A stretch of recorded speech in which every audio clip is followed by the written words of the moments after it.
Ya, kembali lagi di Dengar Anugerahnya, podcast dari GKM Anugerah yang sudah nyapa saudara semuanya. Nah, hari ini podcastnya sedikit berbeda karena saya nggak bisa tatapan muka.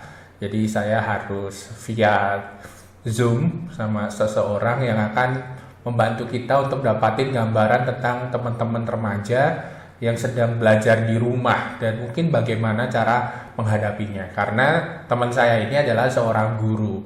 Jadi tanpa berlama-lama lagi saya akan ngobrol di podcast ini bareng dengan ini kalau di sekolah dipanggilnya Pak Mito. Tapi menarik nih, kalau namanya Mito ya atau Mito kayak yang HP itu atau sebenarnya nama yang lain. Kita tanya. Halo Pak Mito, apa kabar? Halo, shalom Pak Dante. Siap, baik. Pak, ini tadi saya bercanda sih Pak. Nama Mito itu memang Mito aja kayak kan kalau Instagram Bapak Mito semangat gitu. Ini nama aslinya siapa sih Pak? O- o- Oke, kenapa saya dipanggil Mito? Nama panjangnya sebenarnya panjang gitu ya. Namanya Sumito Hasudungan Tampu Bolon. Wih, berarti orang Batak dong, sama dong kita kan. Alaita dong. Ya, orang Batak, Horas. Soras. Cuma saya Bataknya udah kecampur-campur Pak. Pak, jadi gini bos, saya mau bertanya nih kan, kan ngajar kan, ngajar SMP ya, SMP ya, Ya, betul kan, ngajar saya SMP. kebetulan ngajar di jenjang SMP, betul Pak. Kelas 1, 2, 3 ya, Pak Mito. Kelas 7, 8, 9. Nah ini bedanya orang tua sama yang guru up to date tuh gini nih. Saya masih kelas 1, 2, 3 ternyata 7, 8, 9.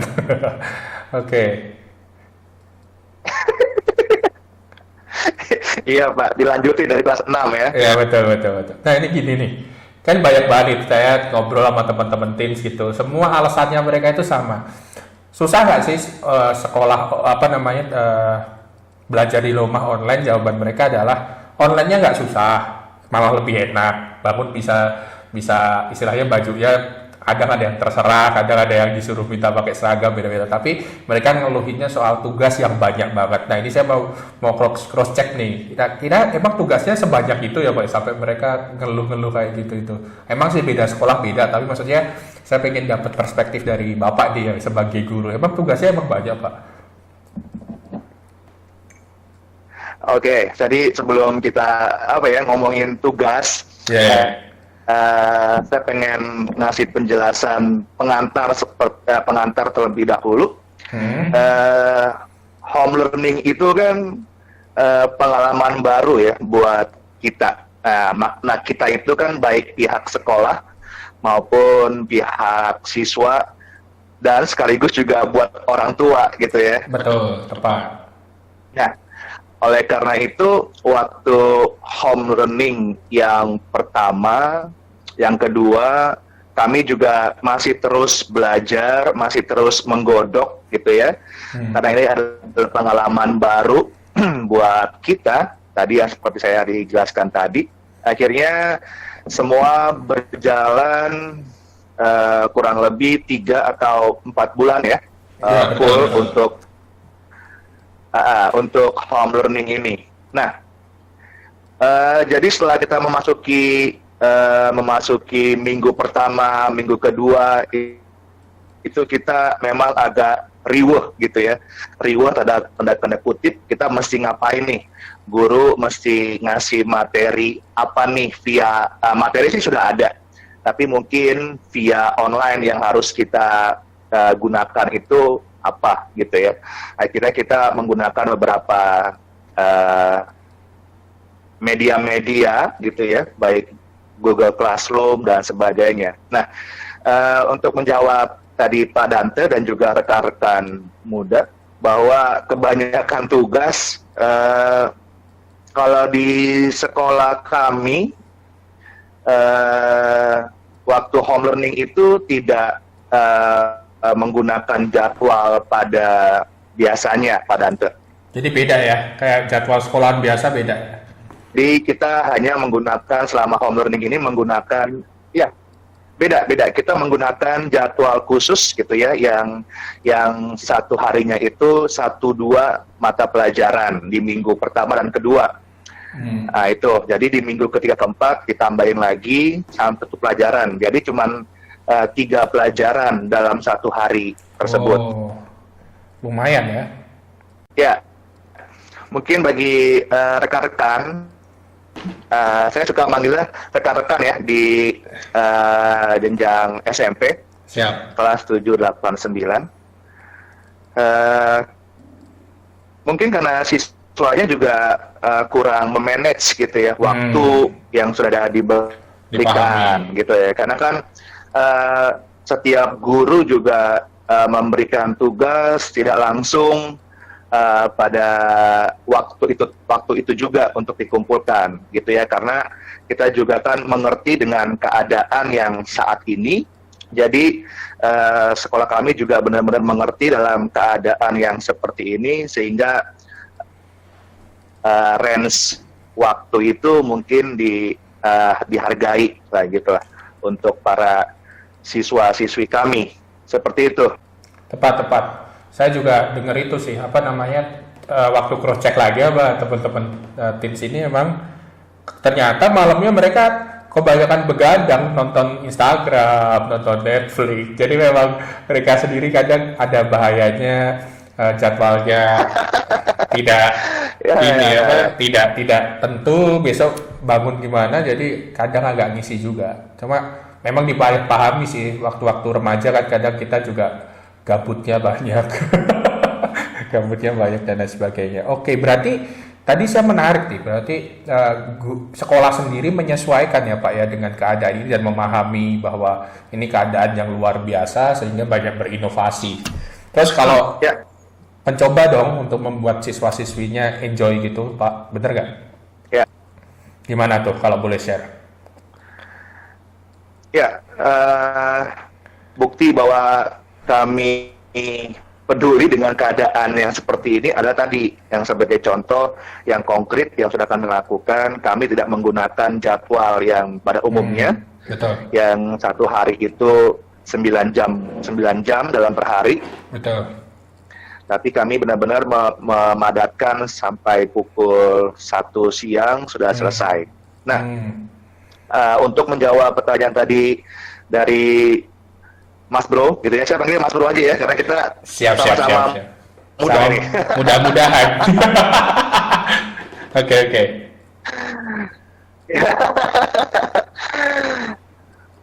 Ya, mungkin karena saya di sini sebagai guru pendidikan agama Kristen ya. Tepat. Jadi kalau dibilang bagaimana membuat materi itu enjoy, yang pertama adalah saya membuat tugas itu sesuai dengan materi, tetapi juga saya untuk mengajak anak-anak juga menganalisa tentang materi yang dia dapat dengan keadaan yang sekarang nih. Nah, gitu. Betul. Jadi coba relatable gitu ya Pak, materi saya. Ya, jadi agak biar lebih disinkronkan dengan keadaan yang seperti ini, akhirnya dibuat project gitu ya, anak-anak dibuat project, lalu anak-anak dibuat project, lalu juga anak-anak tugasnya dibuat analisa gitu loh Pak ya, analisa tentang keadaan yang sekarang menurut iman Kristen. Nah itu serunya tuh. Anak-anak mencoba untuk mengkritisi juga. Betul. Setuju. Jadi memang nggak langsung benar salah ini itu, tapi lebih ngajak mereka berpartisipasi ya Pak. Ya. Betul kan Bro? Nah ini nih gini nih.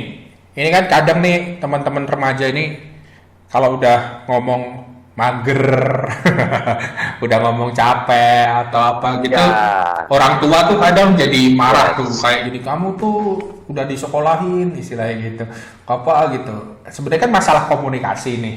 Ada nggak saran dari Bapak supaya orang tua bisa menolong apa kalau umpama anaknya ini mungkin udah kelihatan nggak semangat belajar gitu, Nah, semangat belajarnya agak menurun atau memang karena capek. Kira-kira orang tua bisa melakukan apa ya yang baik untuk teman-teman di usia remaja? Menurut Mas Bro gimana nih? Oke.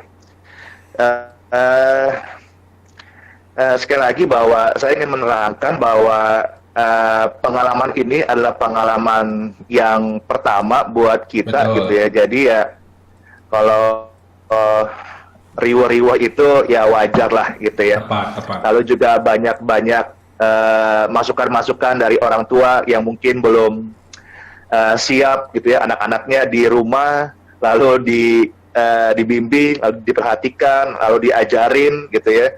Aduh, pembelajaran sekarang nih beda gitu ya. Jadinya orang tua merasa kewalahan di dalam pendampingan tadi gitu ya.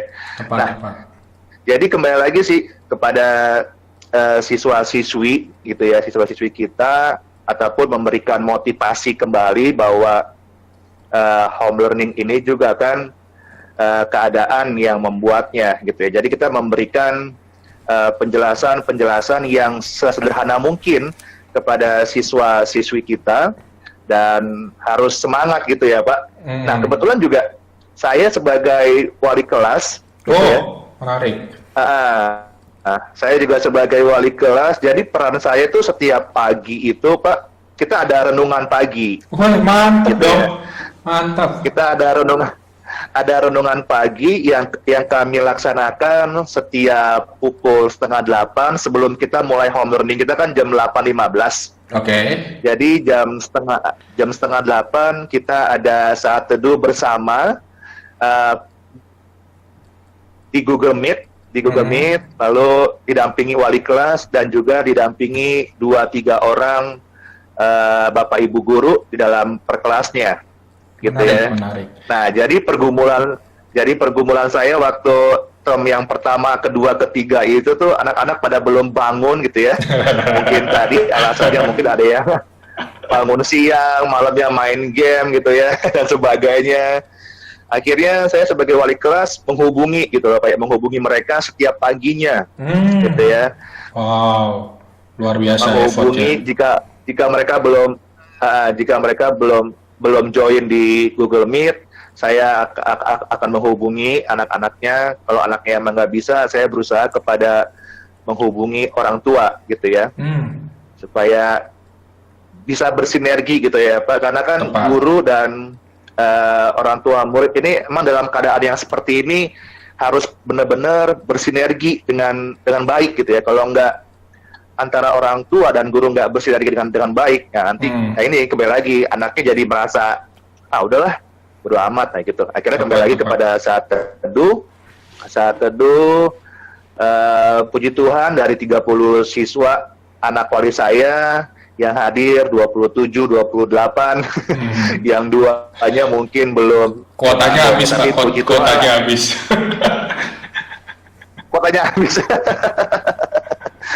Ya, seperti itu. Jadi habis setelah renungan singkat saat duduk bersama, mereka dikasih waktu jeda 10 menit untuk siap-siap untuk masuk kepada pembelajaran setiap bidang studi. Gitu, Oke, Pak. dipahami. Oke, Pak Mito. Jadi ya memang benar-benar peran serta guru juga. Oke, jadi guru sama orang tua follow up bareng supaya semangat anaknya sekolah ini biar tetap bisa komunikasinya lancar supaya mereka punya semangat untuk home learning itu ya, saya tangkapnya ya. Ya. Nah, ini benar nggak sih Pak kalau home learning ini akan dilanjutkan di semester depan?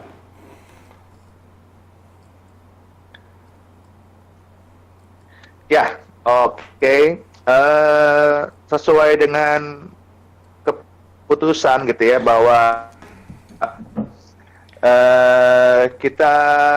pemerintah juga kan mengatakan bahwa kita akan melanjutkan home learning gitu ya. Betul. Sehingga ya sekolah kami juga mengikuti saran dari pemerintah tersebut, sehingga di semester depan, khususnya di semester 1 ya, kita masih menggunakan home learning, tetapi home learning yang akan kita laksanakan, kita belajar kan dari home learning yang kemarin ya, semester yang lalu, 3-4 bulan yang lalu kita sudah belajar home learning di situ. Kita berjalan sambil memperbaiki untuk menjadi lebih baik, sehingga kita lagi menggodok kembali Pak home learning yang akan dilakukan semester depan. Siap. Begitu Mas Bro. Siap lah, kan orang Batak. Asik lah. Gini Mbak. Seru deh. Ini ada satu tantangan yang berbeda yang saya mau minta pendapat Bapak, bagaimana orang tua menanggapi dan juga bagaimana anak menanggapinya. Bapak sebagai guru istilahnya. Home learning di semester ke depan itu kan adalah home learning yang berbeda dengan masa pandemi WFH, di mana orang tua juga di rumah, orang tua juga mengawasi gitu. Besok itu orang tua udah pada masuk kerja tuh. Berarti pengawasannya adalah betul-betul integritas teman-teman remaja. Kalian harus punya integritas untuk betul-betul belajar. Nah, tanggapan Bapak gimana tuh untuk tantangan ini? Ya, mungkin tantangan untuk semester depan juga tidak jauh beda ya dengan tantangan yang kemarin, karena tantangan kemarin juga ada juga beberapa orang tua juga sudah bekerja gitu ya. Betul. Bekerja setelah PSBB ya, setelah di kantor. Dan juga mereka juga kewalahan juga. Mereka juga kalau nggak bekerja di kantor, bekerja di rumah juga kan. Jadi sama-sama ya mempunyai tantangannya ya yang sama gitu ya. Tapi kalau menurut hemat saya bahwa emang benar-benar harus seorang siswa itu emang benar-benar sadar, benar-benar menyadari dirinya bahwa dia itu adalah seorang siswa gitu. Jadi walaupun bentuk, format ataupun media yang mau digunakan, dia itu adalah benar-benar seorang siswa. Jadi di semester depan itu adalah harus bisa membagi waktu kayak kalau menurut hemat saya sih. Jadi seorang siswa dia harus benar-benar bisa membagi waktu di dalam home learning di semester depan gitu ya. Karena kan tadi banyak yang harus kita perbaiki gitu ya. Tepat. Udah dengan pengalaman 4 bulan ini harusnya bisa fit in, udah adaptasi ya teman-teman remaja untuk bisa belajar home learning itu ya. Ya.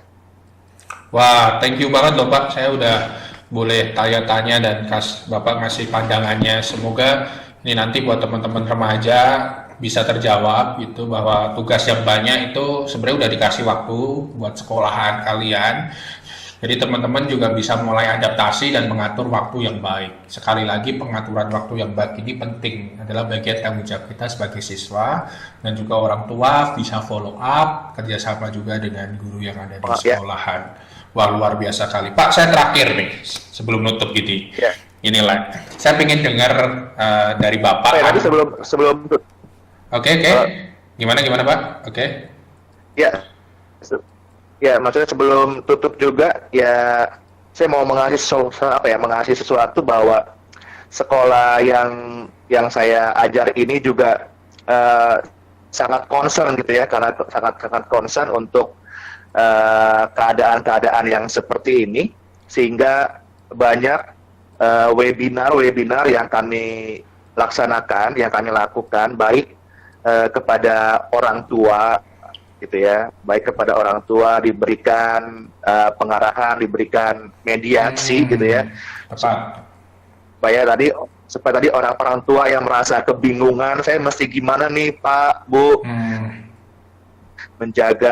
membimbing anak-anak saya di masa-masa home learning ini. Jadi ya ada semacam solusinya yang diberikan oleh sekolah yayasan kami gitu ya. Lalu juga nggak cuma kepada orang tua, tapi juga kepada rekan-rekan guru juga diberikan mediasi yang tadi yang masalah dikasih pengajaran di dalam menggunakan pembelajaran home learning ya, Google Meet, Zoom, lalu juga Classroom gitu ya. Jadi ya semuanya memang benar-benar dibekali gitu ya supaya kita sama-sama belajar gitu ya. Jadi semuanya ini intinya adalah dalam home learning ini, di dalam pandemi ini, jadi yang belajar itu nggak cuma siswa saja Pak, gitu ya. Tepat. Jadi yang belajar juga guru, yang guru juga belajar gitu ya. Yang guru juga belajar menggunakan media-media gitu ya, bagaimana masukin materi ke YouTube gitu. Aduh, kocak ya, lucu ya maksudnya. Pengalaman baru, lalu juga edit materi gitu ya, yang awalnya nggak ngerti ngerekam, lalu belajar mengedit di komputer. Nah, itu seru gitu ya. Jadi guru juga belajar juga. Mantap. Wah, ini anugerah Tuhan juga ya istilahnya. Di keadaan ini kita harus adaptasi, shifting, akhirnya dapat soft skill juga ya untuk kita berkembang. Yes. Nah, itu dia serunya. Betul. Wah, thank you Pak. Saya senang melihat dan dengar ini semua. Berarti pandemi corona ini nggak selamanya buruk kalau kita bisa ngambil sisi bersyukur untuk melihatnya. Dan Bapak share ini jadi saya semakin optimis. Memang awalnya susah, awalnya nggak gampang, tapi ke depan akan ada new normal yang penuh ucapan syukur buat kita semua untuk bisa terus memuliakan Tuhan. Thank you Pak Mito, Mito untuk boleh gabung di Dengar Anugerahnya ini. Semoga ngajarnya sukses di kelas. Ya, Mas Bro. Siap, semoga juga terus Amin. Tuhan pakai untuk boleh gembalain anak-anaknya di sekolahan ya. Thank you, Tuhan berkati, dan itu aja teman-teman. Dengar anugerahnya hari ini. Ketemu lagi di episode selanjutnya. Kalau teman-teman mau ngobrolin lebih dekat, bisa gabung di connect kita seperti nomor di samping supaya kita bisa ketemu dan ngobrol. Thank you, Tuhan memberkati. God bless you.